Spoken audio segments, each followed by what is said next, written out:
Cricket దశాదిశ మారిపోయినాయి. అంతకుముందు మామూలుగా సాదాసీదాగా ఉండేది, ఏదో ఉన్నామంటే ఉన్నట్టు ఉండేది.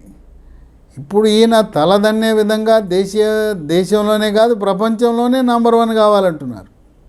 చంద్రబాబు నాయుడు కూడా తగు ప్రోత్సాహం అందించడం అనేది విశేషం. ఇప్పుడు ఈ మంగళగిరి స్టేడియం అది 24 ఎకరాల స్థలంలో నిర్మించారు.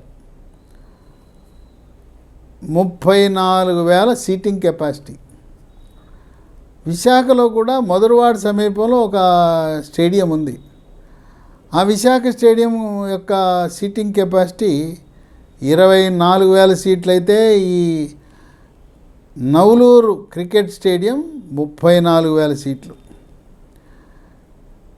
ఇక మరొక 2 సంవత్సరాలలో ఈ మంగళగిరి క్రికెట్ స్టేడియంలో IPL మ్యాచ్లు కూడా ప్రారంభించాలనే ఆలోచనలో ఆంధ్ర క్రికెట్ అసోసియేషన్ ఉంది.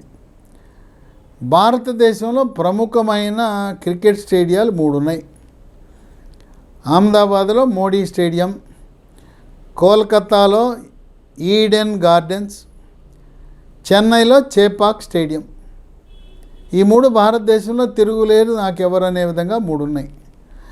ఈ 3 స్టేడియాలకు నిర్మాణానికి ఆర్కిటెక్ట్గా ఉన్న వ్యక్తిని